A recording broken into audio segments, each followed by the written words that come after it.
ओम हरि ओम।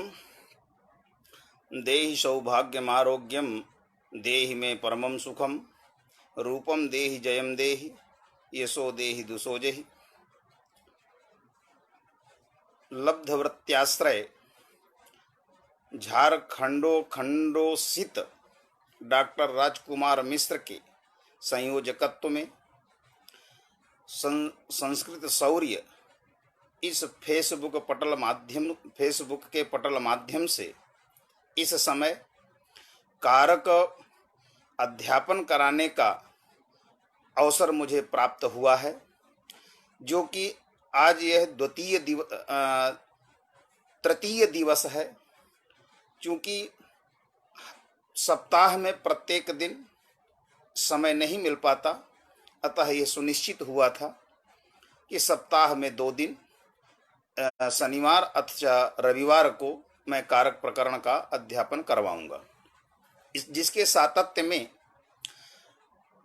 गत सप्ताह में कर्तुरीप्सित तमम कर्म इस सूत्र के विषय में आप लोगों ने व्याख्यान सुना होगा। आज कर्तुरीप्सित तमम कर्म सूत्र में जो कर्तुः ग्रहण है, कर्तृग्रहण है, उस कर्तृग्रहण की क्या उपयोगिता है, कर्तृग्रहण के अभाव में क्या दोष हैं, जिन दोषों का निराकरण करने के लिए आचार्य पाणिनि ने कर्तृग्रहण सूत्र में किया, इसी का विवेचन करना है। तो आचार्य दीक्षित ने प्रश्न पूर्व पक्ष उपस्थापन किया, यद कर्तुः ग्रहणं किम मासेषु अश्वं बध्नाति कर्मणः ईप्सितः मासाः न तु कर्तुः। ये आज की पंक्ति है, इसी पंक्ति का व्याख्यान, इसी पंक्ति का अध्यापन कराना है। तो सबसे पहले यह प्रश्न ही दीक्षित के मन में क्यों उपस्थापित हुआ कि सूत कर्तुः ग्रहणं किम। तो इस प्रश्न के उपस्थापित होने का एक ही तथ्य है कि यह पहले से विवेचन होता चला आ रहा है कि कारके सूत्र का इस सूत्र में अधिकार है, और कारक शब्द संज्ञा परक है। संज्ञा परक जो कारक शब्द है, अब व्युत्पन्न संज्ञा परक कारक शब्द है, उस कारक संज्ञा परक कारक शब्द का इसमें अनुवृत्ति अधिकार आता है। तो जब अधिकार आता है तो सूत्र का जो समुदायार्थ हुआ था, वाक्यार्थ हुआ था कि कर्तृवृत्ति व्यापार प्रयोज्य फलाश्रयत्व प्रकारिका या इच्छा तद उद्देश्यं कर्म, इस सूत्रार्थ में कर्तृग्रहण न करने पर भी पूर्व सूत्र से जो कारक पद का अधिकार है, उस अधिकार लभ्य कर्तृपद के स्थान पर कारक शब्द का संयोजन कर देने से सूत्र के अर्थ का स्वरूप होगा यत् कारक वृत्ति व्यापार प्रयोज्य फलाश्रयत्व प्रकारिका या इच्छा तद उद्देश्यं कर्म।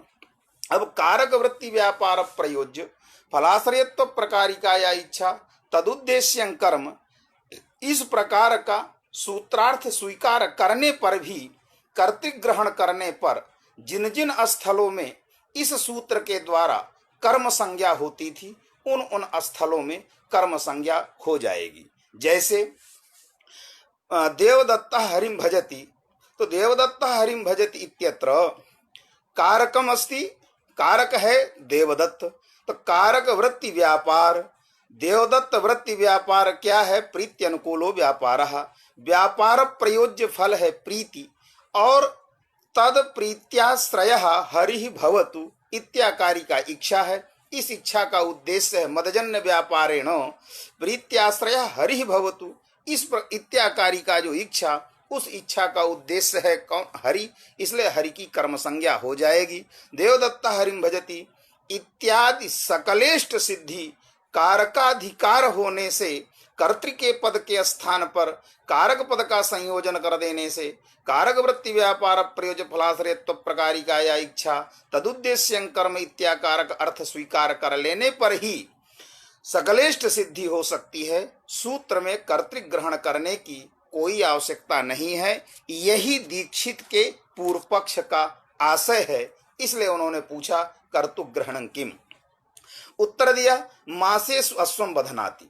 तो अगर सूत्र में कर्तृग्रहण नहीं करेंगे और कर्तृ के स्थान पर अधिकार लभ्य जो कारक, उस कारक का संयोजन करके यदि कारक वृत्ति व्यापार प्रयोज्य फलाश्रयत्व प्रकारिका इच्छोद्देश्य कर्म संज्ञा विधीयते चेत, तो मासेषु अश्वम बधनाति में मास की भी कर्म संज्ञा होने लगेगी। क्यों? बंध धातु का अर्थ है इतर संचार विरोधी संकुरज्जु संयोगानुकूल व्यापारा। देवदत्तः मासेषु अश्वम बधनाति, ये वाक्य है। इस वाक्य में धातु है कौन? बंध धातु। बंध धातु का अर्थ है इतर संचारी विरोधी संकुरज्जु संयोगानुकूल व्यापारा। व्यापार जन्य फल कौन है? इतर संचारी विरोधी संकुरज्जु संयोग। अब देवदत्त वृत्ति जो व्यापार है, तद व्यापार जन्य जो फल हुआ इतर संचार विरोधी संकुरज्जु संयोगानुकूल व्यापार, तद संयोगाश्रयः अश्वः भवतु, इस प्रकार की इच्छा है किसकी? देवदत्त की। मदजन्य व्यापारेण इतर संचार विरोधी संकुरज्जु संयोगाश्रयः अश्वः भवतु इत्याकारी का इच्छा है। इस इच्छा का उद्देश्य है अश्व, अतः अश्व की कर्म संज्ञा होगी। देवदत्तः मासेषु अश्वम बधनाति में अश्व की कर्म संज्ञा हो जाएगी कारक ग्रहण करने पर भी।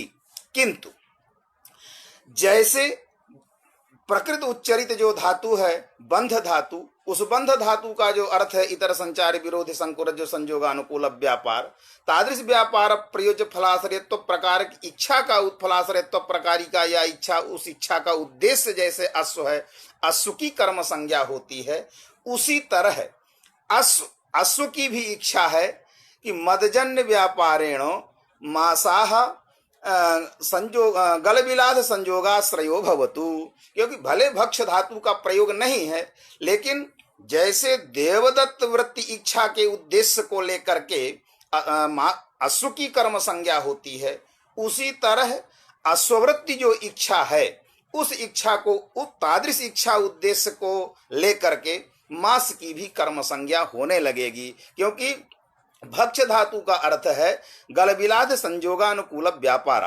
अब गलविलाद संयोगानुकूल व्यापार किसमें है? तो गलविलाद संयोगानुकूल व्यापार का आश्रय अश्व होगा। तदवृत्ति व्यापार जन्य जो इच्छा है कि मदजन्य व्यापारेण मासः गलविलाद संयोगाश्रयो भवतु इत्याकारी का इच्छा, इस इच्छा का उद्देश्य है कौन? मास। अतः मास की भी कर्म संज्ञा होने लगेगी। वह कर्म संज्ञा मास की न हो, एतावता सूत्र में कर्तृग्रहण करना चाहिए। जब कर्तृग्रहण करते हैं तो सूत्र का अर्थ होता है कि कर्तृवृत्ति व्यापार प्रयोज्य फलाश्रयत्व प्रकारिका इच्छा। तो यहाँ कर्तृत्वेन विवक्षित देवदत्त ही है, क्योंकि प्रकृत धातु बंध धातु तद धात्वर्थ व्यापाराश्रय देवदत्त है। अतः कर्तृत्वेन विवक्षित हुआ देवदत्त। अतः देवदत्त वृत्ति व्यापार प्रयोज्य फलाश्रय की ही कर्म संज्ञा होगी। ये जो मास ईप्सित है, इच्छा का उद्देश्य है, वो अश्ववृत्ति इच्छा का उद्देश्य है मास, जो कि अश्व प्रकृत वाक्य में कर्म परक है, न कि कर्तृपरक है। और कारक ग्रहण करते हैं तो कारक जैसे कर्तृकारक है वैसे कर्म कारक भी है। अतः कारक वृत्ति इच्छा के उद्देश्य को लेकर के उभय की कर्म संज्ञा प्राप्त हो जाती है, मास और अश्व दोनों की। अश्व की तो कर्म संज्ञा अभीष्ट है, किंतु मास की कर्म संज्ञा अभीष्ट नहीं है। अतः मास की कर्म संज्ञा व्यावृत्ति करने के लिए सूत्र में कर्तृग्रहण किया, और जब कर्तृग्रहण किया तो कर्तृवृत्ति इच्छा का उद्देश्य अश्व ही है, न कि मास नहीं है। इसीलिए लिखा कर्मणः ईप्सिताः मासाः न तु कर्तुः।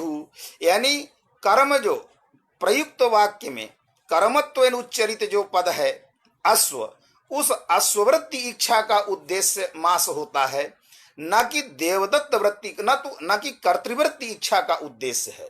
इसलिए सूत्र में कर्तृग्रहण करने पर कर्मवृत्ति इच्छा के उद्देश्य को लेकर के जो मास की प्रसक्त संज्ञा है कर्म संज्ञा, उस कर्म संज्ञा की व्यावृत्ति हो जाती है। इसलिए मास की प्रकृत वाक्य में, उच्चरित वाक्य में मास की कर्म संज्ञा व्यावृत्ति करने के लिए ही सूत्र में कर्तृग्रहण किया गया है। इसीलिए दीक्षित ने पूछा कर्तु इति किम मासे स्वस्वम बधनाति कर्मणः ईप्सिता मासाः न तु कर्तुः। ये इस पंक्ति का यही रहस्य है, यही तात्पर्य है। लेकिन यहाँ एक यह विचार है, विचारणीय है कि कर्तृग्रहण करने पर भी मास की कर्म संज्ञा प्राप्त है। क्यों? जैसे बंध धात्वर्थ निरूपित कर्तृत्व, बंध धात्वर्थ निरूपित कर्तृत्व जैसे देवदत्त में है और तदवृत्ति इच्छा का उद्देश्य जैसे अश्व है, उसी तरह भक्ष धात्वर्थ निरूपित कर्तृत्व अश्व में है और अश्ववृत्ति इच्छा का उद्देश्य मास है। अतः पुनः मास की कर्म संज्ञा प्राप्त है, कर्तृग्रहण व्यर्थ है। तत्सामर्थ्यात् इसके अर्थ में प्रकृतत्व का उपादान किया जाता है, अर्थात प्रकृत धातु उपात्त व्यापार प्रयोज्य फलाश्रयत्व प्रकारिका या इच्छा तद उद्देश्य कर्म। तो प्रकृतत्व नाम उच्चरित वाक्य घटकत्व। प्रकृतत्व वही है कि जो वाक्य उच्चरित है उस उच्चरित वाक्य की, उच्चरित वाक्य में जो क्रियावाचक पद है उस क्रियावाचक पद जो प्रकृतिभूत धातु, उसी धातु का उसी धातु के व्यापार जन्य फलाश्रय की कर्म संज्ञा होगी। यहाँ उच्चरित जो वाक्य है मासेषु अश्वम बधनाति, इसमें ये जो उच्चरित वाक्य हुआ, इस उच्चरित वाक्य में क्रियावाचक पद है बधनाति। उस क्रियावाचक पद बधनाति की प्रकृतिभूत धातु है कौन? प्रकृतित्वेन विवक्षित धातु है कौन? बंध धातु। इसलिए बंध धातु व्यापार जन्य जो फल होगा तद फलाश्रयत्व प्रकारक इच्छा उद्देश्य की ही कर्म संज्ञा होगी, जो भक्ष धातु है। भले भक्ष धातु व्यापार जन्य भक्ष धातु व्यापाराश्रय अश्व है, लेकिन वह जो है प्रकृतत्वेन उच्चरित नहीं है, माने प्रकृत वाक्य में उच्चरित नहीं है। अतः भक्ष धातु का जो व्यापार है तादृश व्यापाराश्रयत्वेन विवक्षित जो कर्ता तद कर्तृवृत्ति इच्छा उद्देश्य का ग्रहण यहाँ नहीं किया जाता। इसी तरह जैसे प्रकृत धातु उपात्त प्रधानीभूत व्यापार लिया जाता है, उसी तरह प्रकृत धातु उपात्त प्रधानीभूत व्यापार जन्य फल भी प्रकृत धातु का ही लिया जाता है। न कि जो धातु वाक्य में उच्चरित नहीं है, जो क्रियावाचक पद तद घटित धातु का सन्निवेश नहीं होता, किंतु जो धातु वाक्य में उच्चरित है, जो क्रियावाचक पद वाक्य में उच्चरित है, तद क्रियावाचक पद प्रकृतित्वेन जो धातु है, उसी धातु का फल और उसी धातु के व्यापार के आश्रय की कर्तृ संज्ञा और उसी धातु के फल के फलाश्रयत्वेन इच्छोद्देश्य की ही कर्म संज्ञा होती है। अतः इसका निष्कर्ष भूत अर्थ क्या हुआ कि प्रकृत धातु उपात्त प्रधानीभूत व्यापार प्रयोज प्रकृत धात्वर्थ फलाश्रयत्व प्रकारिका या इच्छा तद उद्देश्य कर्म। इस अर्थ में मासेषु अश्वम बधनाति में मास की कर्म संज्ञा नहीं हो सकती है, क्योंकि बंध धातु व्यापार प्रयोज्य व्यापाराश्रय जो करता है तद कर्तृत्व ने विवक्षित जो देवदत्त है तदवृत्ति इच्छा का उद्देश्य अश्व ही होता है, मास नहीं होता। अस्तु तावत्। अब यहाँ एक यह प्रश्न भी मन में उपस्थित होता है कि एक गतिबुद्धि सूत्र में वाक्य प्रयोग है शत्रून् स्वर्गम गमयति, शत्रवः स्वर्गम गच्छन्ति, यज्ञदत्तः तम प्रेरयति इति यज्ञदत्तः शत्रून् स्वर्गं गमयति। जैसे प्रकृति में हमने यहाँ क्या उपाय किया मास की कर्म संज्ञा का वारण करने के लिए, तो मास में कर्म संज्ञा वारण करने के लिए हमने यही कहा कि कर्मणः ईप्सिताः मासाः न तु कर्तुः। कर्मवृत्ति जो इच्छा है तादृश इच्छावृत्ति व्यापार प्रयोज्य फला तादृश व्यापार प्रयोज्य फलाश्रय है कौन? मास। यानी कर्म कारक वृत्ति व्यापार प्रयोज्य फल का आश्रय मास है। कर्तृवृत्ति या इच्छा तद इच्छा वृत्ति व्यापार प्रयोज्य फलाश्रय मास नहीं है, इसलिए मास की कर्म संज्ञा नहीं होती। लेकिन यहाँ विचार किया जाए कि शत्रुन स्वर्गम गमयति में देवदत्तः शत्रून् स्वर्गम गमयति, ये जो शत्रु है, शत्रु वृत्ति जो इच्छा, तादृश इच्छा वृत्ति व्यापार प्रयोज्य फलाश्रयत्वेन विवक्षित स्वर्ग है। शत्रु वृत्ति या इच्छा, तादृश इच्छा वृत्ति व्यापार प्रयोज्य फलाश्रयत्वेन इच्छा का उद्देश्य है स्वर्ग, इसलिए स्वर्ग की कर्म संज्ञा होती है। तो इस शत्रुन स्वर्गम गमयति में यहां भी कर्मत्वेन उपात्त है शत्रुन, शत्रु की कर्म संज्ञा है। तो यहां भी तो कर्मणा ईप्सितः स्वर्गम वर्तते, न तो कर्तुरीप्सितम। वो कर्तृवृत्ति, कर्ता का ईप्सित तो नहीं हुआ स्वर्ग, स्वर्ग तो यहां भी कर्म का ही ईप्सित हुआ। तो जब कर्म का ईप्सित हुआ तो जैसे मासे स्वस्वम बधनाति में कर्मबोधक जो अश्व है, तदवृत्ति इच्छा उद्देश्य मास की कर्म संज्ञा नहीं होती, वैसे यहाँ कर्मबोधक जो शत्रु है, तदवृत्ति इच्छा का उद्देश्य जो स्वर्ग है, उस स्वर्ग की भी कर्म संज्ञा नहीं होगी।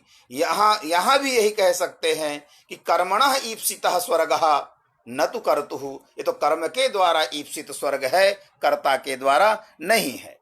इस प्रकार का एक मन में विचार उत्पन्न हो सकता है। इसलिए अब दोनों वाक्यों में अंतर करना चाहिए, भेद है। तो भेद ये है कि वहां स्वर्ग की जो कर्म संज्ञा होती है वो णिज उत्पत्ति के अनंतर होती है। णिज उत्पत्ति पूर्वम, णिज उत्पत्ति के पूर्व गम धात्वर्थ यह व्यापार तद व्यापाराश्रयत्वेन विवक्षित शत्रु की कर्तृ संज्ञा ही है, कर्म संज्ञा नहीं है। अर्थात णिज उत्पत्ति के पूर्व शत्रु करता है, णिज उत्पत्ति के अनंतर शत्रु कर्म होता है। और स्वर्ग की जो कर्म संज्ञा होती है वो णिज उत्पत्ति के पूर्व ही होती है, णिज उत्पत्ति के अनंतर तो स्वर्ग की कर्म संज्ञा होती है। अतः जिस समय स्वर्ग कर्मपद वाचक होता है, कर्मत्वेन विवक्षित जब होता है, तब उसके पूर्व ही स्वर्ग की कर्म संज्ञा हो चुकी होती है, स्वर्ग की कर्म संज्ञा संपादित हो चुकी होती है। इसलिए यहाँ ये नहीं कह सकते कि कर्मणः ईप्सितः स्वर्गः न तो कर्तुः, कर्म के द्वारा ईप्सित स्वर्ग है, कर्ता के द्वारा नहीं, यहाँ ये नहीं कह सकते। लेकिन मासे स्वस्वम बधनाति में यहाँ णिज उत्पत्ति का कोई प्रसंग नहीं है, णिज उत्पत्ति के यहाँ णिज का तो कोई प्रसंग ही नहीं है। इसलिए वाक्य में अनुच्चरित जो धातु क्रियावाचक पद है उसकी इच्छा को लेकर के यहाँ कर्म संज्ञा की आपत्ति मास में दी जाती है, जबकि शत्रुन स्वर्गम गमयति में ऐसी स्थिति नहीं है। वहाँ णिज उत्पत्ति के पूर्व पहले स्वर्ग की कर्म संज्ञा का संपादन करने के उपरांत जब णिज उत्पत्ति हुई तभी जाकर के स्वर्ग की कर्म संज्ञा होती है। अतः वहां और यहाँ में यह वास्तविक भेद है। अब इसमें प्रायः एक हम विग्रह परक वाक्य देते हैं, मासेषु मास क्षेत्रे प्रसक्तम अश्वम अन्यत्र बधनाति। तो मास क्षेत्रे प्रसक्तम अश्वम अन्यत्र बधनाति, ये मासेषु अश्वम बधनाति का हम अर्थ बताते हैं। वस्तुतः इसके बताने के पीछे हेतु क्या है, अगर उस हेतु पर अवश्य थोड़ा विचार कर लेना चाहिए कि क्यों ये मास क्षेत्रे प्रसक्तम अश्वम देवदत्तः अन्यत्र बधनाति, ये क्यों ऐसा अर्थ बताते हैं। तो उसके पीछे जो मैं समझता हूं रहस्य वो यही है कि पहले विचार करिए कि मास में जो सप्तमी है, अधिकरण संज्ञा है, मास की अधिकरण संज्ञा कैसे होगी।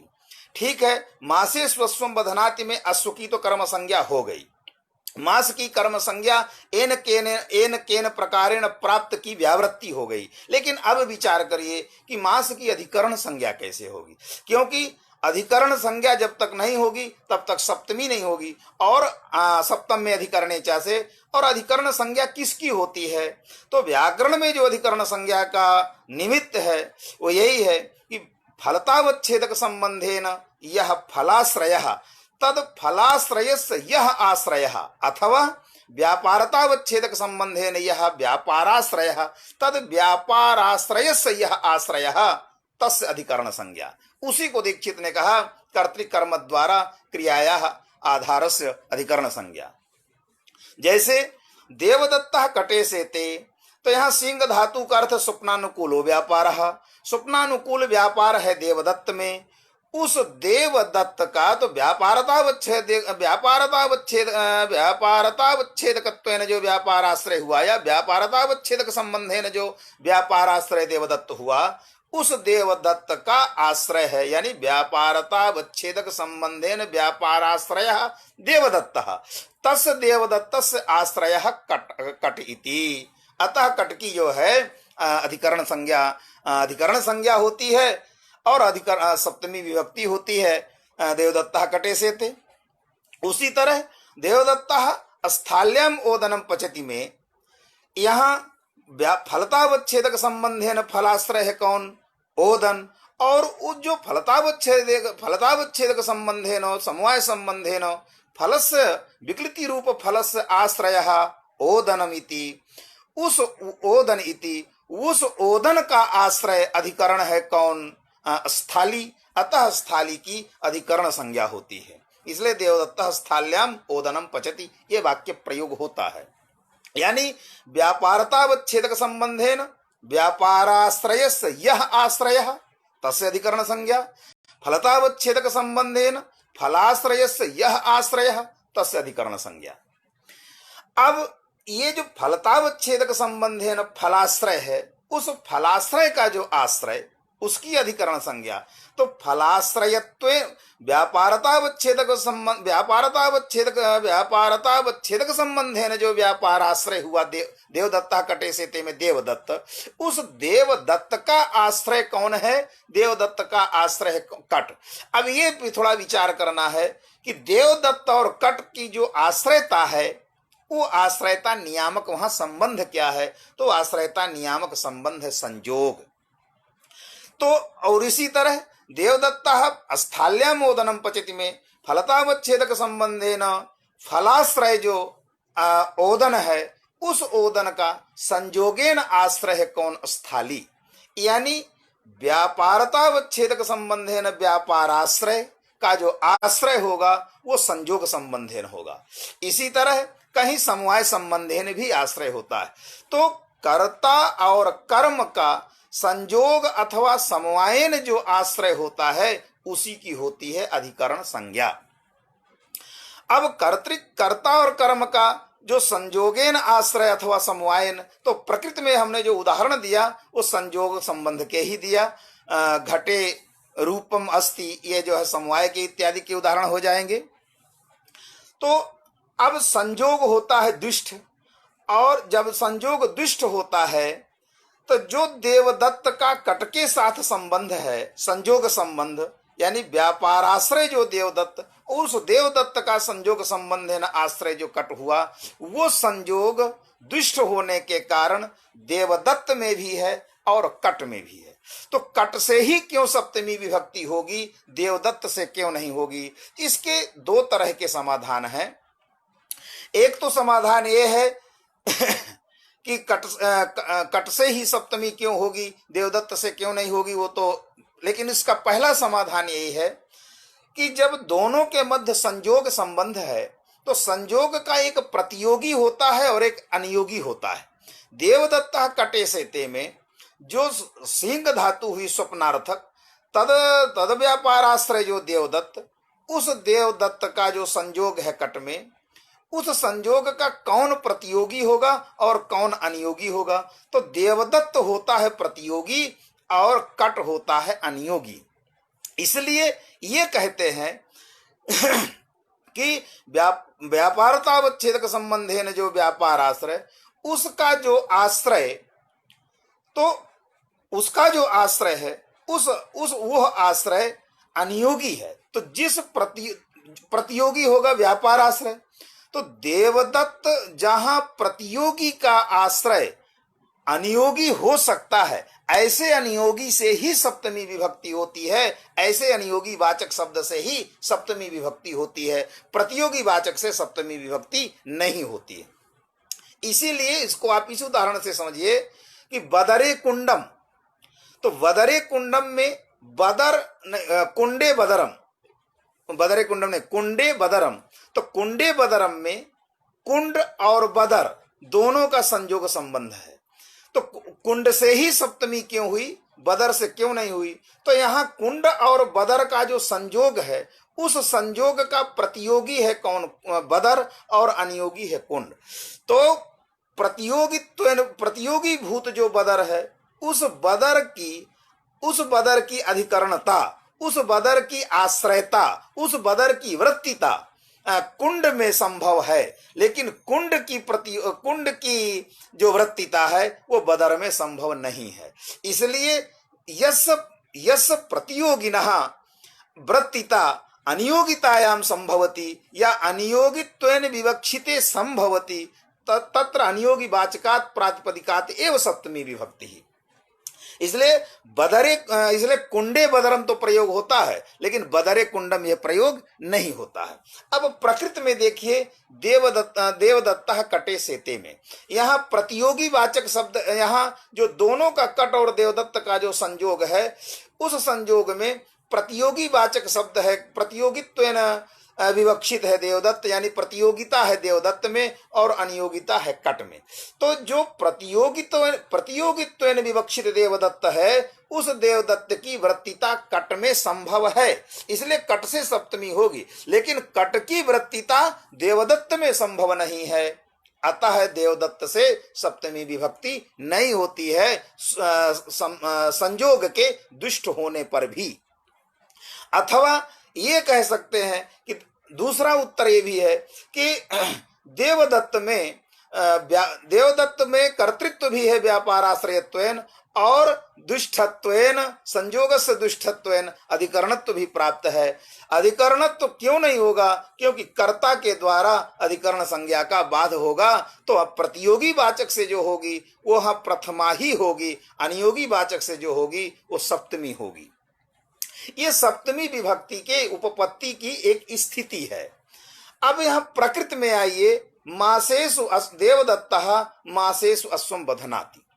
अब यह विचार करना है कि क्या मास क्षेत्र की ओर अश्व दौड़ रहा था, उस दौड़ते हुए अश्व को मास क्षेत्र में नहीं जाने दिया देवदत्त और उसको बांध दिया, या वो मास क्षेत्र में विद्यमान था, मास को नष्ट कर रहा था, और इसके बाद जो है उसको मास क्षेत्र से अतिरिक्त मास क्षेत्र से बाहर करके, मास क्षेत्र से अलग करके, पृथक करके क्या उसका बंधन किया?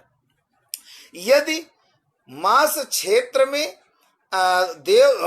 क्षेत्र में यदि अश्व विद्यमान था, तब तो यहाँ आधारता की उपपत्ति करने में कोई आपत्ति नहीं है, क्योंकि कर्ता हुआ अश्व हुआ कौन? कर्म, और उस कर्म द्वारा मैंने फलतावच्छेदक संबंधेन फलाश्रय कौन हो गया? अश्व, और उस अश्व का आश्रय हो गया मास, संयोग संबंधेन आश्रय हो गया मास क्षेत्र। इसलिए अनियोगी हो गया कौन? मास क्षेत्र, और प्रतियोगी हो गया कौन? अश्व। तो प्रतियोगी यस्य प्रतियोगिनः आश्रयः वृत्तिता अनियोगिनी संभवति। तो यहाँ जो प्रतियोगित्वेन विवक्षित अश्व है, उसकी अनियोगिता मास क्षेत्र में संभव है, इसलिए वृत्तिता संभव है, अतः अनियोगी वाचक मास क्षेत्र से सप्तमी विभक्ति अधिकरण संज्ञा होकर के सप्तमी विभक्ति की उपपत्ति हो जाएगी। या देवदत्त जब मास क्षेत्र में विद्यमान जो अश्व है, उस अश्व की व्यावृत्ति करने के लिए, उस मास क्षेत्र से पृथक करने के लिए यदि देवदत्त वहां गया है, तो कर्तृ द्वारा भी आधार हो सकता है। तो कर्तृ द्वारा अथवा कर्म द्वारा आधार होगा। यदि मास क्षेत्र में अश्व विद्यमान है तो तब तो आधार संज्ञा होगी, कोई आपत्ति नहीं। लेकिन यदि मास क्षेत्र की ओर अश्व जा रहा था, अश्व की प्रवृत्ति मास क्षेत्र की ओर हो रही थी, और मास क्षेत्र में संबंध होने के पूर्व ही देवदत्त ने उसका बंधन कर दिया, उस समय यहाँ पर ना तो कर्तृ द्वारा ना तो कर्तृ द्वारा आधार हुआ मास क्षेत्र और न ही कर्म द्वारा आधार हुआ मास क्षेत्र। तो जब कर्तृक कर्म द्वारा उभय द्वारा आधार नहीं हुआ तो अधिकरण संज्ञा नहीं होगी। अधिकरण संज्ञा नहीं होगी तो यहां सप्तमी विभक्ति की उपपत्ति नहीं हो पाएगी। इसलिए मास क्षेत्रे प्रसक्तम अश्वम अन्यत्र बध्नाति में प्रसक्त शब्द का अर्थ क्या किया जाए। तो एक प्रथम दृष्टया तो ये लगता है कि सप्तमी को देख करके वहां मास क्षेत्र में अश्व विद्यमान था, अतः यहाँ प्रसक्ति का अर्थ विद्यमानता में है कि मास क्षेत्र में अश्व विद्यमान था। लेकिन यदि ऐसा नहीं है, क्योंकि प्रसक्ति प्राप्ति पूर्वक भी होती है और प्रसक्ति अप्राप्ति पूर्वक भी होती है। यदि अप्राप्ति पूर्वक प्रसक्ति है उस समय उसकी कर्म संज्ञा, उस समय उसकी आधार संज्ञा कैसे होगी। प्राप्ति पूर्वक प्रसक्ति का भी वर्णन मिलता है, क्योंकि गीता में एक श्लोक है कि प्रसक्ता सर्वभोग प्रसक्ता विषय भोगेषु पतंति नरकेषु चौ। प्रसक्ता विषय भोगेषु पतंति नरकेषु चौ असुचौ नरके पतंति जनाः के विषय भोगेषु प्रसक्ता। तो जब तक विषय की प्राप्ति नहीं होगी तब तक उसका भोग नहीं हो सकता है। जब तक विषयम प्राप्य एव भोगः, भोग क्रिया, भोग शब्द वहां क्या है, संज्ञा में गई है, भाव में गई है, तो भोग क्रिया का अर्थ भोग क्रिया का वाचक होगा। तो भोग क्रिया, विषय की भोग क्रिया कब हो सकती है, जब विषय की प्राप्ति होगी। यदि विषय की प्राप्ति ही नहीं है, प्राप्ति के पूर्व ही उसको निरोध कर दिया गया, तो जो है फिर भोग क्रिया की प्राप्ति नहीं हो सकती है।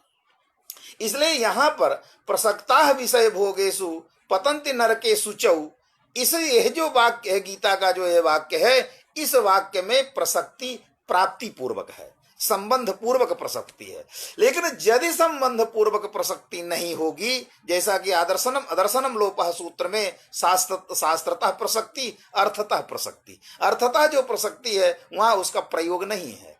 तो यदि अप्राप्ति पूर्वक है, यानी देवदत्त का अथवा अश्व का मास क्षेत्र के साथ यदि संबंध ही नहीं है तो कैसे अधिकरण संज्ञा होगी। यदि अप्राप्ति पूर्वक प्रसक्ति ले ली जाए, अप्राप्ति पूर्वक प्रसक्ति का ग्रहण कर लिया जाए तो कैसे अधिकरण संज्ञा होगी। उस पक्ष में भी अधिकरण संज्ञा की उपपत्ति मेरी दृष्टि से इस रीति से करना चाहिए।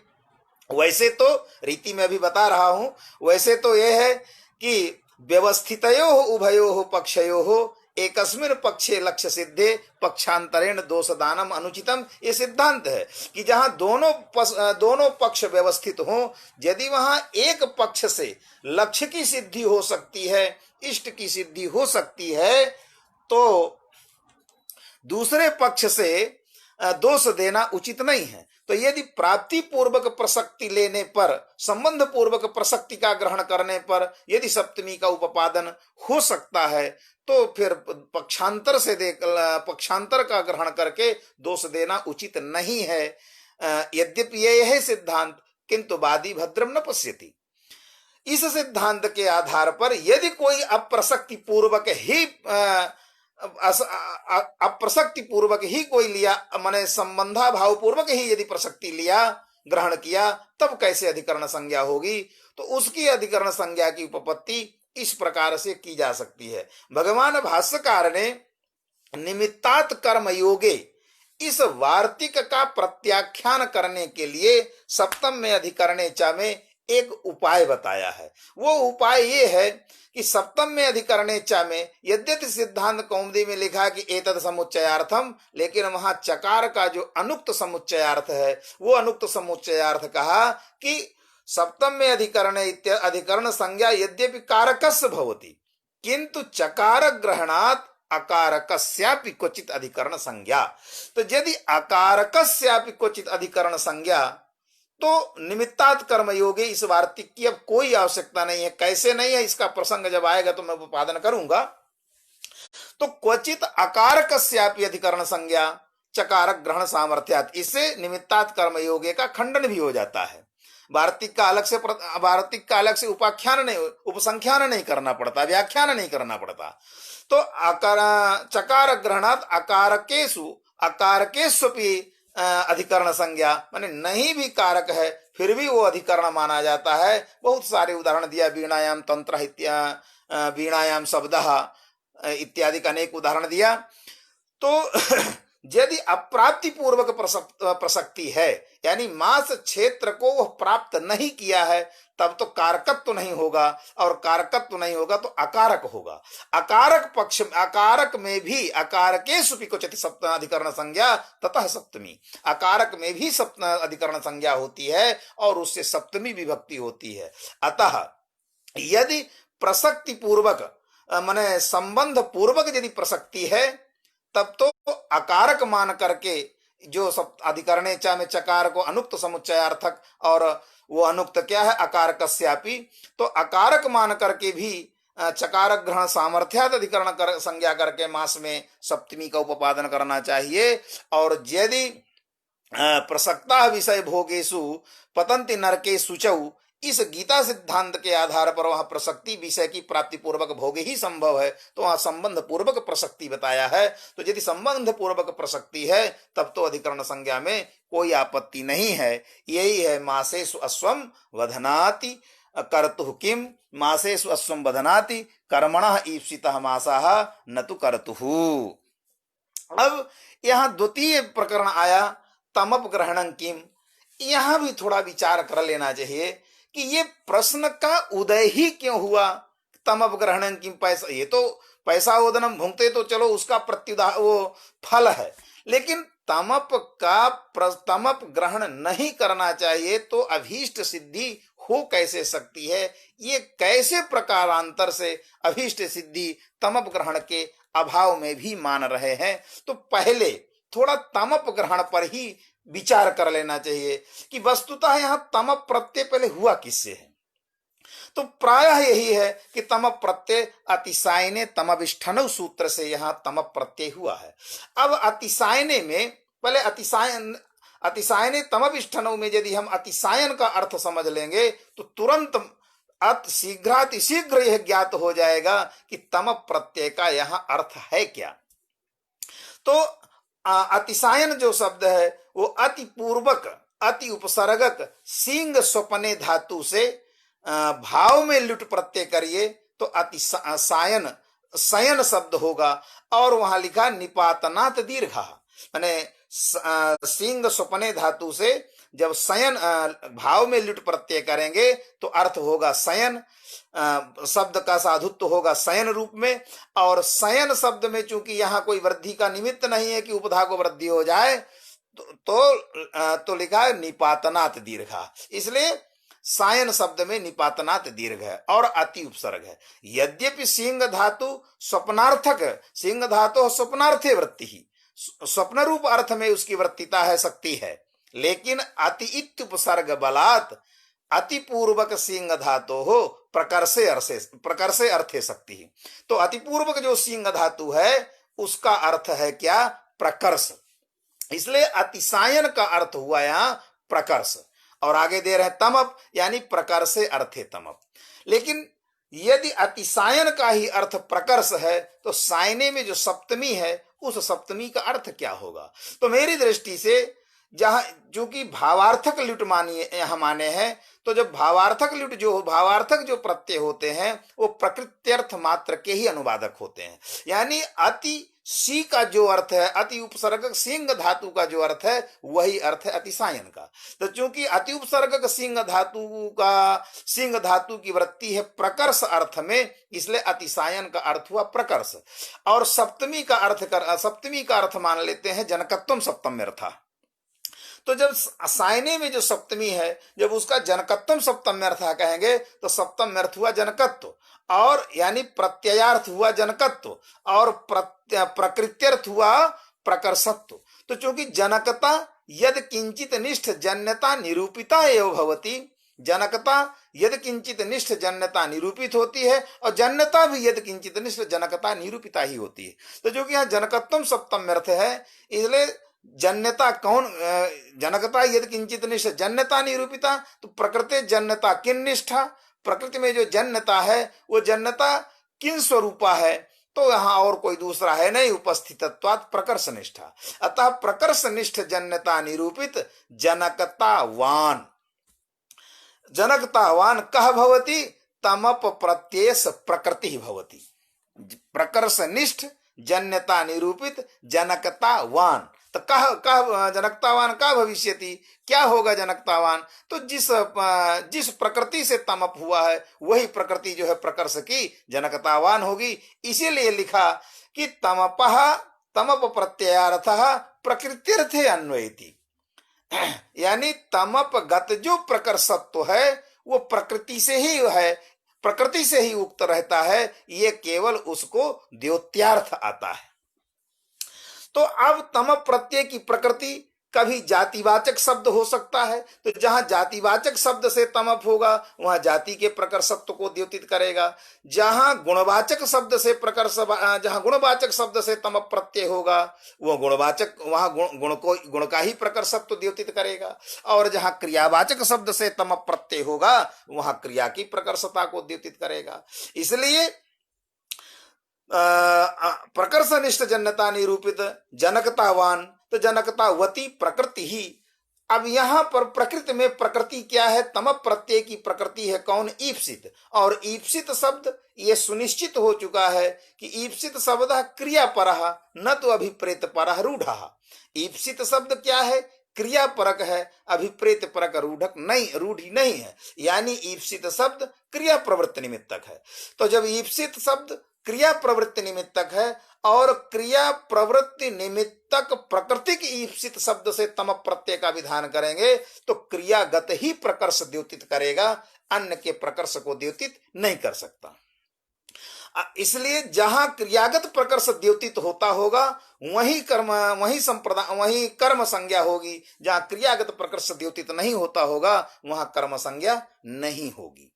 अब एक उदाहरण के द्वारा उसको विचार करते हैं कि देवदत्त ओदनम पचति में कर्तृवृत्ति व्यापार, अब यहाँ जो कर्तृवृत्ति व्यापार प्रयोज्य फलाश्रयत्व निक्षोद्देश्य जो ओदन है, उस ओदन में जो क्रिया है उस क्रिया का क्या प्रकर्ष है, यहाँ कौन सी प्रकर्ष, यहाँ कौन प्रकर्षगत देवता, कौन सी प्रकर्षता द्योतित होती है, किन निष्ठा प्रकर्षता द्योतित होती है। तो यहाँ ओदन निष्ठा यही प्रकर्षता है कि पहले वो उसमें काठिन्य था बाद में शैथिल्य हो गया, यही इसका प्रकर्ष है। देवदत्ता घटम करोति में घट का क्या माने घट में रहने वाली जो क्रिया है उस क्रिया में वो उसमें कौन सा प्रकर्ष है, तो यही प्रकर्ष है कि पहले वो मृत्तिका रूप में चूर्ण रूप में था, बाद में वह आकृति रूप में आ गया, इसलिए उसका यही प्रकर्ष है।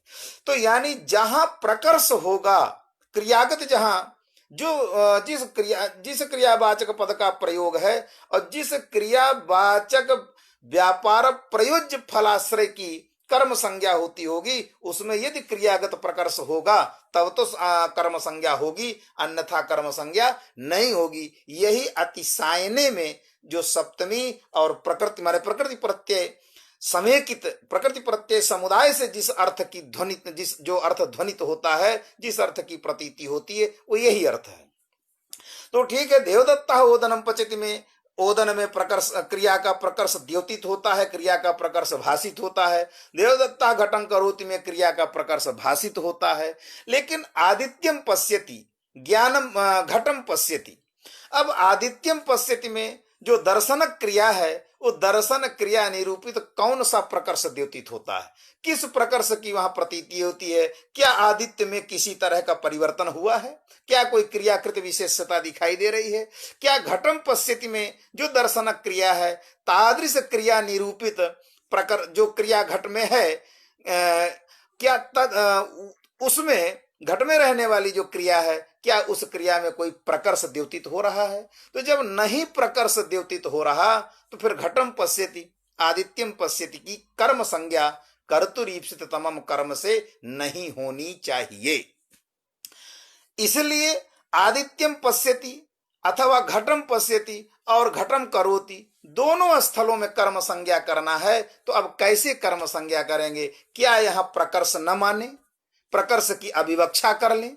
आदित्यम पश्यति में प्रकर्ष की अभिवक्षा करें और घटं करोति में प्रकर्ष की विवक्षा करें? क्या माने यहां? तो उसको इस तरह से समझना चाहिए। इस शुक्लः शुक्लतमः, शुक्लः अतिशयन शुक्लः शुक्लतमः, तो शुक्लतमेपि शुक्लत्वं प्रतीयते। क्या जो शुक्लतम है उसको शुक्ल नहीं कह सकते?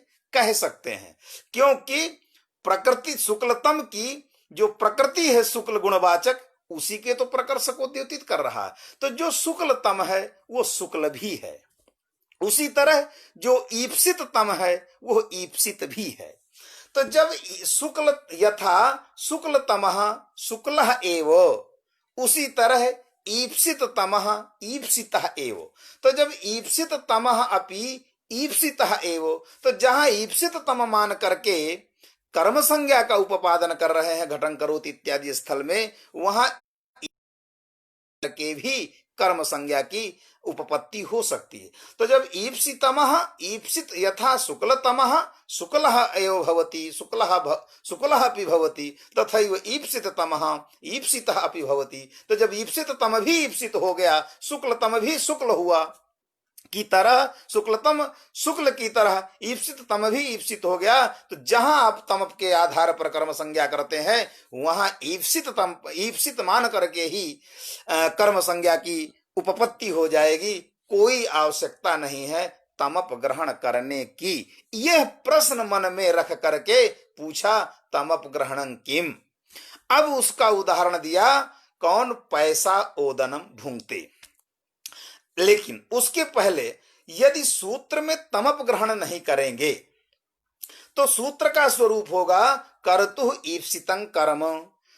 तो कर्तुः ईप्सितं कर्म, यह यदि सूत्र का स्वरूप हुआ तो वारणार्था नाम ईप्सितः, इस सूत्र की और कर्तुर ईप्सितं कर्म की समान विषयता हो जाएगी। क्योंकि वारणार्था नाम ईप्सितः में भी ईप्सित शब्द क्रिया प्रवृत्ति निमित्तक है, और तमप ग्रहणा भाव में, ये तमप ग्रहण में भी और तमप ग्रहणा भाव में, यानी कर्तुर ईप्सितं कर्म सूत्र का भी जो ईप्सित है वो भी क्रियापरक है।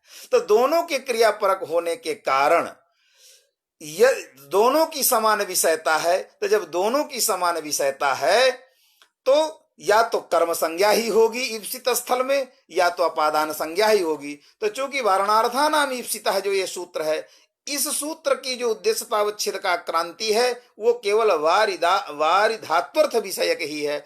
और कर्तुः ईप्सितं कर्म जो ये तमप ग्रहणा भाव में सूत्र का स्वरूप होगा, वो उसमें किसी धातु विशेष का निवेश नहीं है। अतः इसकी जो विषयता होगी, इसकी जो उद्देश्यतावच्छेद का क्रांति है वो व्यापक धर्मावच्छिन्न है।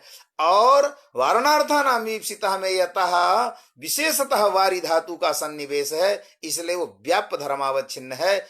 ये अतः वारि धातु के योग में जहां अग्नेर्माणवकम वारयति होता है, अग्नेर्माणवकम वारयति में अग्नि की अपादान संज्ञा और माणवक की कर्म संज्ञा होती है, वहां माणवक की भी जब इसका अपवाद कर लेगा, क्योंकि दोनों की समान विषयता हुई ईप्सितत्वेन, तो अपवाद कर लेगा क्योंकि वो व्याप्य है, तो माणवक की भी अपादान संज्ञा होने लगेगी। अतः इस यदि ईप्सित तम केवल ईप्सित ग्रहण करते हो तो माणवक की अपादान संज्ञा नहीं होगी। अतः मानना चाहिए कि तमप ग्रहणं किम, अर्थात ईप्सित ग्रहणं किम, क्योंकि केवल अगर ईप्सित हो तब तो समान विषयता होने के कारण इस सूत्र का वो वर्णार्था नाम ईप्सितः सूत्र अपवाद होगा। अतः ईप्सित तम ग्रहणं किम। अब जब ईप्सित तम ग्रहण नहीं करेंगे तब सूत्र का स्वरूप होगा कर्तुः उद्देश्यं कर्म। अब जब सूत्र में ईप्सित तम था, ईप्सित तमम ये पद था, तब तो वहां अकतस्य च वर्तमाने सूत्र से षष्ठी विभक्ति होती थी। अब जब सूत्र में ईप्सित तमम पद है ही नहीं तो कर्तुः कर्म यही सूत्र का स्वरूप होगा। तो कर्तुः में जो षष्ठी होगी वो षष्ठी किस अर्थ में होगी? तो षष्ठी यहाँ शेष अर्थ में ही हो सकती है, संबंध में ही षष्ठी हो सकती है। और संबंध में षष्ठी का उपादान करने के लिए वहां उद्देश्य पद का अध्याहार करना पड़ेगा, क्योंकि जब तक उद्देश्य का अध्याहार नहीं करेंगे तब तक संबंध सामान्य में भी षष्ठी नहीं हो पाएगी, क्योंकि कोई तो उसका संबंधी चाहिए, क्योंकि षष्ठी भी संबंध के प्रतियोगी वाचक से होती है। तो यदि प्रतियोगी वाचक यहाँ कर्तृ है तो अनियोगी वाचक कौन है? तो अनियोगी वाचक पद वहां उद्देश्यम पद का अध्याहार करेंगे। उद्देश्य में उत उपसर्ग दिश धातु है। दिश धातु का अर्थ है उच्चारण। यत प्रत्यय है कर्म में। उत उपसर्ग दिश धातु का अर्थ हो गया दिश का तो अर्थ है उच्चारण, लेकिन उत उपसर्ग दिश धातु का अर्थ हो गया इच्छा। और यत प्रत्यय का अर्थ है क्या? वहां कर्म में है चूंकि, तो सविषय धातु समभिव्याहारे कर्म प्रत्ययानाम विषयतार्थः। तो वहां विषयतार्थ होगा, यानी इच्छोद्देश्य विषय। इसका मतलब क्या हुआ? उद्देश्य का इच्छा विषय। अब इच्छा विषय जब होगा तो किसकी इच्छा विषय? तो कर्तृवृत्ति इच्छा विषय कर्म संज्ञा भवति। अब जब कर्तु कर्म में उद्देश्य पद का अध्याहार करके कर्तृवृत्ति इच्छा विषय कर्म संज्ञा भवति ऐसा अर्थ करेंगे, तब पैसा ओदनम भुंगते में पय की कर्म संज्ञा होने लगेगी। अब यहाँ थोड़ा सा ये भी उपादान करना है कि कर्तृवृत्ति इच्छा का विषय ओदन भी है और कर्तृवृत्ति इच्छा का विषय पय भी है। तो पय भी है कर्तृवृत्ति इच्छा का विषय, तो जैसे कर्तृवृत्ति इच्छा विषयत्वेन ओदन की कर्म संज्ञा होती है, वैसे कर्तृवृत्ति इच्छा विषयत्वेन पय की भी कर्म संज्ञा होगी। अतः सूत्र में ईप्सिततमम ग्रहण करना चाहिए। अब कैसे कर्तृवृत्ति इच्छा उद्देश्य का विषय पय है? तो ये इसका एक किंवदंती दिया है कि कृतोपि कृत भोजनोपि देवदत्तः पयो लाभेन पुनः भोजनम प्रवर्तते। यानी कृत भोजनोपि देवदत्तः, देवदत्त भोजन कर चुका है फिर भी पय लाभ से भोजन में प्रवृत्त होता है। तो पय लाभ से भोजन में प्रवृत्त होता है, लेकिन क्या उद्देश्यता पय ही है? उद्देश्यता ओदन में नहीं है। तो ऐसा नहीं है, उद्देश्य ओदन भी है और उद्देश्य पय भी है। लेकिन यहां ये विचार करिए कि ओदन क्या है? संस्कार्य है, और पय क्या है? संस्कारक द्रव्य है। तो पय संस्कारक द्रव्य है और ओदन संस्कारी द्रव्य है। तो जो संस्कारक होता है वो गौणभूत होता है, और जो संस्कार्य होता है वो प्रधान होता है। इसलिए यहां प्रधानता ओदन में है, लेकिन प्रधानता ओदन में होने पर भी संस्कार्यत्व जो गौण है वो भी इच्छा का विषय है। तो दो इच्छा का विषय होने के कारण उसकी कर्म संज्ञा होगी। पयोदनम भुंगते प्रयोग होने लगेगा, वाक्य प्रयोग वो न हो जब तब तमप ग्रहण किया। और जब ईप्सित तमम ग्रहण कर दिया तब जो है पय की कर्म संज्ञा नहीं होगी। उसका यह कारण नहीं है कि कर्तृवृत्ति इच्छा कर्तृवृत्ति या इच्छा तादृश कर्तृवृत्ति व्यापार प्रयोज्य फलाश्रयत्व प्रकार की इच्छा उद्देश्य ओदन ही है। यदि पय भी है तो होती है पय की कर्म संज्ञा इति अन्य कथा, लेकिन ओदन ही है तो क्यों है ओदन? उसके पीछे यही कारण है कि ओदन संस्कार्य द्रव्य है और पय संस्कारक द्रव्य है। संस्कारक पय को संस्कारक होने के कारण वो गौण है, और संस्कार्य होने के कारण ओदन प्रधान है। जो प्रधान है वही ईप्सिततम होता है, जो गौण है वह ईप्सिततम नहीं होता। इसलिए ईप्सिततम ग्रहण करने पर ओदन की ही कर्म संज्ञा होगी, पय की कर्म संज्ञा नहीं होगी। यही ईप्सिततम ग्रहण का प्रयोजन हुआ। यदि ये तो कहा, ये तो है ही एक पक्ष कि यदि कर्तृवृत्ति व्यापार प्रयोज्य फलाश्रयत्वेन इच्छा का उद्देश्य यदि पय हो रहा है तो पयो ओदनम भुंगते, यह वाक्य प्रयोग होता ही है। यही तात्पर्य हुआ किसका? तमप ग्रहणं किम पैसा ओदनम भुंगते। अब यहाँ एक दूसरी लाइन है कि कर्म इत्यनुवृत्तौ पुनः कर्म ग्रहण सामर्थ्य पुनः कर्म ग्रहणम कर्म इत्यनुवृत्तौ पुनः कर्म ग्रहणम आधार निवृत्त्यर्थम अन्यथा गेहम प्रविशति इत्यत्रैव स्यात्। तो कर्म ग्रहणम पुनः कर्म ग्रहणम यानी इसके पूर्व का सूत्र है आधारो अधिसिंगस्थासांग कर्म। अधिसिंगस्थासांग कर्म सूत्र से कर्म की इस सूत्र में अनुवृत्ति आ ही जाती, पुनः सूत्र में कर्म ग्रहण क्यों किया? तो उत्तर दिया पुनः कर्म ग्रहणम आधार निवृत्त्यर्थम। तो यदि उस सूत्र से कर्म ग्रहण लाएंगे तो वो अधिसिंग अस्थासांग कर्म इसके साथ पठित है, अधिसिंग अस्थासांग कर्म। जबकि वहां ये भी एक विचार मैंने एक ध्यान देने की बात है कि एक योग निर्दिष्टा नाम साहवा प्रवृत्ति साहवा निवृत्ति क्वचित एक देशोप्यनुवर्तते। ठीक है, क्वचित एक देशोप्यनुवर्तते ये सिद्धांत नहीं है, इस परिभाषा को नहीं यहां लगा रहे।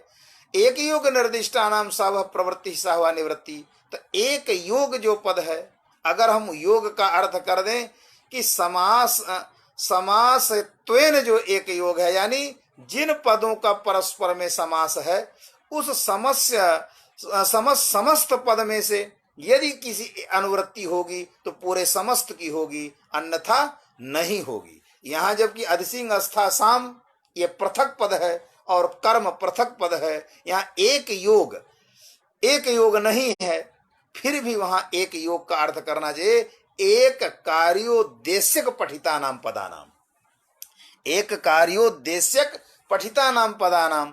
तो अधिसिंग अस्थासांग कर्म में एक कार्य क्या है? कर्म, और तदकार्योद्देश्यक पठित पद कौन है? अधिसिंग अस्थासाम। अतः एक कार्योद्देश्यक पठितानाम पदानाम सहवा प्रवृत्ति सहवा निवृत्ति, तो एक कार्योद्देश्यक पठित पद वहां आधार भी है, अतः आधार की भी अनुवृत्ति आ जाएगी। अतः आधार निवृत्त्यर्थम कर्म ग्रहणम। यदि आधार की अनुवृत्ति आ गई इसमें तो कुत्र अव्याप्ति ही कुत्र च अतिव्याप्ति ही। तो यदि आधार की अनुवृत्ति आई तो जैसा मैंने पूर्व में मासे स्वस्वम बधनाति में मास की सब अधिकरण संज्ञा उपादान करने का जो उपाय बताया, वही यहाँ स्थिति है कि आधार जो होगा वो व्यापारतावच्छेदक संबंधेन व्यापाराश्रय से यह आश्रय अथवा फलतावच्छेदक संबंधेन फलाश्रय से यह आश्रय तस्यैव अधिकरण संज्ञा। तो गेहम प्रविशति में ही होगी। क्यों? प्रवेशन क्रिया का प्रवेशन जो क्रिया है उस क्रिया का आश्रय कौन है? देवदत्त। देवदत्ता गेहम प्रविशति, और उस देवदत्त का आश्रय है कौन? गेह। आधार है गेह, संयोग संबंधेन आधार कौन है? गेह है, अतः गेह की कर्म संज्ञा होगी। यानी व्यापारतावच्छेदक संबंधेन व्यापाराश्रय हो गया कौन? देवदत्त। उस देवदत्त का संयोगेन आश्रय हो गया कौन? गेह, गृहवाचक गेह शब्द, अतः उसकी कर्म संज्ञा होगी, अन्यत्र कर्म संज्ञा नहीं होगी। तो अन्यत्र कहाँ नहीं होगी? तो अन्यत्र ओदनम पचति में कर्म संज्ञा नहीं होगी, क्योंकि यह फलतावच्छेदक संबंधेन फलाश्रय कौन हुआ? ओदन, और उस ओदन का वह ओदन किसी का अधिकरण ही नहीं है, इसलिए फलतावच्छेदक संबंधेन फलाश्रय से यह आश्रय ओदन आधार नहीं होगा तो ओदन की कर्म संज्ञा नहीं होगी। इसलिए आधार निवृत्ति के लिए इस सूत्र में कर्म ग्रहण करना चाहिए। वही लिखे अन्यथा गेहम प्रविशति इत्यत्रैव स्यात्, अन्यत्र कुत्र न स्यात्, तो ओदनम पचेत इत्यत्र न स्यात्। ये इतना जोड़ देना चाहिए। अब अग्रिम सूत्र है अनभिहिते। अनभिहिते में भी मैं एक मन में ये सोचा हूं कि जिस सूत्र का व्याख्यान कर रहे हैं उस सूत्र में आए हुए पदों का निर्वचन अवश्य कर दिया जाए, जिससे सूत्रार्थ में सारल्य हो, सौकर्य हो। तो यहां ही धातु अथवा दा धातु से अक्ता प्रत्यय करेंगे तब भी हितम प्रयोग होता है। दधातेर ही, इस सूत्र से दा को ही आदेश करेंगे तो हितम बनेगा। अथवा तो अभिपूर्वक दा धातु से अक्ता प्रत्यय करेंगे, अभि दा ता और दधातेर ही सूत्र से ही आदेश करेंगे तो अभिहितम प्रयोग होगा। उसी तरह हिनोतेरवा अथवा हिनोतेरवा यानी ही जो धातु है, गत्यर्थक ही धातु और वृद्ध्यर्थक ही धातु का अर्थ गति भी है, ही धातु का अर्थ वृद्धि भी है। तो गत्यर्थक अथवा वृद्ध्यर्थक जो ही धातु, उस ही धातु से स्वादिगण पठित जो ही धातु है उससे अक्ता प्रत्यय करेंगे तब भी हितम होगा, और अभी यहाँ उपसर्ग है। तो ही धातु का अर्थ जो स्वादिगण पठित ही धातु है, ही गतौ वृद्धौचा, तो हितम का अर्थ या तो गत्याश्रय होगा या वृद्ध्याश्रय होगा। उसी तरह दा धातु से यदि अक्ता प्रत्यय करके दधातेर ही से ही आदेश करके हितम शब्द का निर्वचन करते हैं, तो दा धातु का जो दाने अर्थ है, रुदाई धारे पोषण हो, ये तो यह अर्थ होंगे हितम के। लेकिन अभी चूंकि यहाँ उपसर्ग है और उपसर्गो ही धात्वरथा बलाद नित्र नियते, जो धातु पाठ में निर्दिष्ट जो अर्थ है, धातु पाठ के द्वारा जिस अर्थ में शक्ति संकेतित है उस अर्थ से भिन्न अर्थ में शक्ति संकेतित होती है, स्वीकार की जाती है उपसर्ग के द्वारा। इसलिए अभी उपसर्ग के जो ही धातु है अथवा दा धातु है, उसका ना तो गति अर्थ लेना है, ना तो वृद्धि अर्थ लेना है, ना तो जो दा धातु के प्रसिद्ध अर्थ हैं ना वो अर्थ लेना है। उन अर्थों का ग्रहण नहीं करना, क्योंकि उन अर्थों की जिन सूत्रों में इसका अधिकार जाता है उन सूत्रों में गत्यर्थक, वृद्ध्यर्थक, दानार्थक की कोई उपयोगिता नहीं है। इसलिए यहाँ बचि समानार्थ कहा अभि उपसर्गक ही धातु, बचि समानार्थ कहा अभिहितम। तो अभिहितम इति पदम वच समानार्थ का, यानी वच धातु का जो अर्थ है, वच परिभाषणे उक्तम कथितम, तो जो वच का अर्थ है वही अर्थ है अभि उपसर्गक ही अथवा दा धातु का। इसलिए अभिहितम का अर्थ हो गया क्या? उक्तम। तो जो अभिहितम उक्तम और न अभिहितम अनभिहितम अर्थात अनुक्तम, इसीलिए लिखते हैं अनुक्ते, क्योंकि अनभिहिते में सप्तमी है और उसको कर्मणि के साथ अन्वय करना है, इसलिए लिखा अनभिहिते कर्मणि। तो अभिहितः यह अर्थः उक्तः, सह अभिहितः यह अनभिहितः अनुक्तः अर्थात यह न कथितः। केन न कथितः इति अग्रे आगमिष्यत्येव। तो अब यहाँ अभी ये भी एक पक्ष है कि न अभिहितः न अभिहितः अनभिहितः तस्मिन् अनभिहिते। यहाँ जो द्वंद्व, जहाँ जो नय समास है, तो दो नयौ समाख्यातौ प्रसज्य परिदासुकौ परिदासस्तु सदृश ग्राही प्रसज्यस्तु निषेधकृत। वस्तुतः किसमें लाघव और गौरव है? न अभिहितः अनभिहितः में क्या प्रसज्य प्रतिषेध माने या परिदास माने? यद्यपि यह व्याख्यात है, सिद्ध है कि प्रसज्य परिदास मानने पर, प्रसज्य प्रतिषेध मानने पर दोषत्रय होते हैं।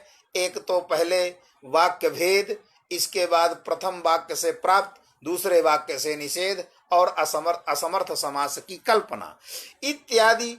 प्रसज्य प्रतिषेध में दोषत्रय होने के कारण लाघवात प्रायः परिदास स्वीकार किया जाता है, यदि परिदास मानने में कोई दोष नहीं है तो।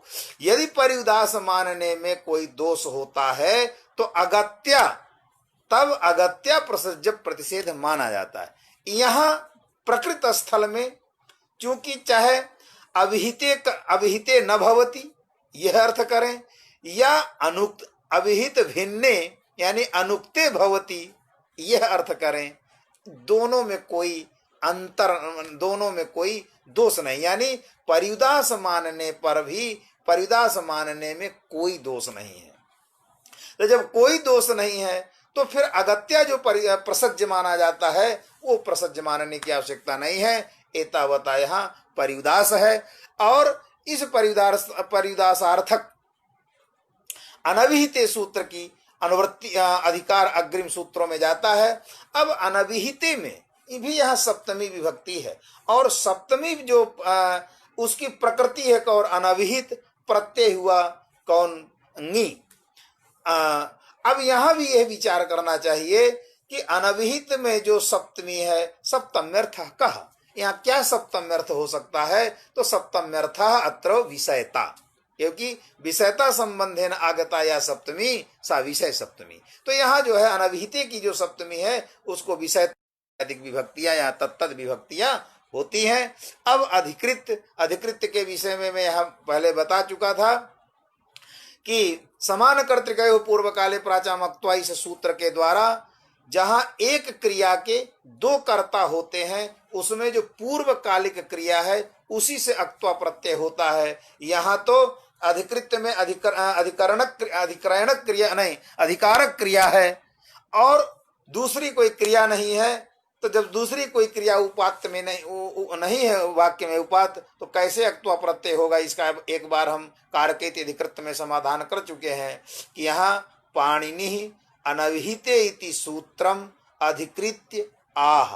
तो एक क्रिया है आह क्रिया, दूसरी क्रिया है अधिकारक क्रिया। उस अधिकारक, वो अधिकारक और उन दोनों क्रियाओं का कर्ता है आचार्य पाणिनि, इसलिए पूर्वकालिक क्रिया हुई अधिकारक क्रिया, उसी पूर्वकालिक क्रिया में अक्त्वा प्रत्यय होता है, इसलिए लिखा अनविहिते इति अधिकृत्य आह किमाह कर्मणि द्वितीया। अब कर्मणि द्वितीया ये विधेय है और कर्मणि क्या है? उद्देश्य है। यहाँ कर्मणि भी सप्तमी के एक वचन का रूप है और व्याकरण में कर्म के विषय, व्याकरण में कारक के विषय में दो पक्ष हैं, शक्ति कारकम शक्तिमत कारकम। शक्ति कारकम पक्ष में शक्ति कारकम ये भी एक पक्ष ही है जो शास्त्र सम्मत है। सप्तमी पंचमी उचकारक मध्य जो सूत्र है उसी से सिद्ध होता है। प्रसंग आएगा तो उसका व्याख्यान करेंगे। अब जब यहाँ भी जो कर्मणि में जो सप्तमी है वो सप्तमी भी क्या मानिए? वाचकत्वम सप्तम्यर्थः। कैसे? जैसे गुणे शुक्लादयः पुंसी, तो गुणे शुक्लादयः पुंसी गुणे इत्यत्र गुणपदोत्तरया सप्तमी तस्याः वाचकत्वम् अर्थः। अतः गुणवाचकाः शुक्लादयः शब्दाः पुंसी भवन्ति, पुंसी भवन्ति। तो जैसे गुणे शुक्लादयः पुंसी एक कोश वाक्य में गुणपदोत्तर सप्तमी का वाचकत्व अर्थ है, उसी तरह कर्मणि द्वितीया में भी कर्मणि का जो कर्म पदोत्तर कर्मण पदोत्तर जो सप्तमी है उस सप्तमी का वाचकत्व अर्थ है। और शक्ति कारकम मानेंगे तो कर्मत्ववाचिका द्वितीया। यद्यपि वैयाकरण का जो निष्कर्ष भूत सिद्धांत है वो विभक्त्यर्थः संसर्ग विधया भासते, यही सम्मत सिद्धांत है। लेकिन इस सम्मत सिद्धांत होने पर भी वाचकत्व मान करके ही बहुत सारे व्याख्यान हैं। अतः यहाँ हम वाचकत्व सप्तम्यर्थः मानते हैं और शक्ति कारकम, अतः कर्मत्ववाचिका द्वितीया भवति अथवा कर्मवाचिका द्वितीया भवति। तो कर्मवाचिका द्वितीया विभक्ति का अर्थ क्या होता है? कर्म होता है। कर्मवाचिका द्वितीया उसे, और वो उसमें अनुक्ते का अधिकार है। तो अनुक्ते कर्मणि अर्थात यत्र कर्मत्व न उक्तम न केनापि कथितम, जहां पर कर्मत्व किसी अन्य के द्वारा कथित नहीं है, जहां कर्म किसी अन्य के द्वारा कथित नहीं है, वहां पर ही ऐसे कर्मवाचक प्रातिपदिक से ही ऐसे कर्मत्व की वाचिका द्वितीया होती है। यदि अन्य के द्वारा कथित है तो स्वतः सिद्ध है कि उक्तार्था नाम अप्रयोग, जो अर्थ अन्य के द्वारा उक्त है वह उसी उक्त अर्थ को कथन करने के लिए पुनः विभक्ति का विधान नहीं होता है, तो उक्तार्था नाम प्रयोग है, न्याय लग जाएगा। अतः वहां पर द्वितीया तत्तद स्थलों में द्वितीया विभक्ति तृतीया इत्यादि विभक्ति नहीं आ पाएंगी, इसीलिए कहा अनुक्ते। यद्यपि यह हम सभी जानते हैं कि उक्तार्था नाम प्रयोग यह न्याय का भी बाध है। क्वचित उक्तार्थस्यापि प्रयोग भवति। अनेक उदाहरण दिया, द्वौ अपूपौ द्वौ बालकौ द्वौ ब्राह्मणौ गच्छतः, अनेक उदाहरण है। लेकिन सर्वत्र अनित, कहीं एक जगह अनित्य है अगत्या तो सर्वत्र अनित्य मान करके उक्तार्थ का ही प्रयोग करें, यह कोई आवश्यक नहीं है। उसी तरह जब कर्म प्रवचनी का प्रसंग आएगा तो मैं इस प्रसंग का थोड़ा उपस्थापन करूंगा। अतः कर्म अनुक्ते यह अर्थ यह यत कर्मत्व रूपम अर्थः न उक्तः, जो कर्मत्व रूप अर्थ है वो जब उक्त नहीं है किसी अन्य प्रत्यय के द्वारा, ऐसे अर्थ में, ऐसी स्थिति में कर्मणि द्वितीया सूत्र से द्वितीया विभक्ति होती है। एक उदाहरण है इसका, ऐसे हरिम भजति, बहुत बार देवदत्ता हरिम भजति, भज धातु का अर्थ है प्रीत्यनुकूलो व्यापारः, तो करता है यहाँ देवदत्त, तद वृत्ति व्यापार हुआ प्रीत्यनुकूलो व्यापारः, व्यापार प्रयोज्य फल हुआ प्रीति। वह प्रीति देवदत्त की इच्छा है कि मदजन्य व्यापारेण हरि प्रीत्याश्रयो भवतु, तो प्रीत, इसलिए कर्तृवृत्ति इच्छा उद्देश्य विषयता हुई किसमें, हरि में, हरि की हो गई कर्म संज्ञा। और चूंकि यहाँ हरिनिष्ठ, हरि की जो कर्म संज्ञा हुई है, तन्निष्ठ जो कर्मत्व है वह कर्मत्व किसी अन्य के द्वारा, कोई और इस वाक्य में कोई ऐसा प्रत्यय नहीं है जो हरिनिष्ठ कर्मत्व को द्योतित करता हो, कह रहा हो, इसलिए हरिनिष्ठ कर्मत्व को कहने के लिए वहां पर विभक्ति आती है अम, तो देवदत्ता हरिम भजति। जहां पर अविहिते तु कर्मणि, जहां पर कर्म उक्त हो गया, उक्त होने से तात्पर्य अर्थात जिस वाक्य का प्रयोग किए हैं उस वाक्य घटक जो धातु होगी वो तद्धातु उत्तर यदि किसी प्रत्यय के द्वारा, यानी धातु प्रकृतिक प्रत्यय, यद्यपि यह अति अव्याप्ति, ये कोई व्याप्ति नहीं है कि धातु प्रकृतिक प्रत्यय, धातु प्रकृतिक जो प्रत्यय, उस प्रत्यय के द्वारा यदि कर्मत्व उक्त है तो पुनः उस कर्म को कहने के लिए, उस कर्मत्व का कथन करने के लिए प्रातिपदिक कर्मवाचक प्रातिपदिक से प्रथमा विभक्ति नहीं होती, ये व्याप्ति नहीं बना सकते। क्योंकि दीक्षित ने ऐसे आगे उदाहरण दिए हैं कि जहां धातु प्रकृतिक प्रत्यय नहीं है, प्रातिपदिक प्रकृतिक प्रत्यय है, वहां से भी उन्होंने भी उक्तानुक्त की व्यवस्था की है। इसलिए अविहिते तु कर्मणि यत्र कर्मत्व रूप अर्थ उक्तः, जहाँ कर्मत्व रूप अर्थ उक्त है अर्थात वहां प्रातिपदिकार्थ मात्रे, तो कर्मत्व रूप अर्थ उक्तः तो किम भवति, प्रातिपदिकार्थ संपन्न। क्योंकि जब उक्त हो गया तो एक अंतर्भूत होगा तो दूसरा उद्भूत होगा। ये इसको यदि योग शास्त्र से समझे, मेरी दृष्टि में बहुत अच्छा होगा।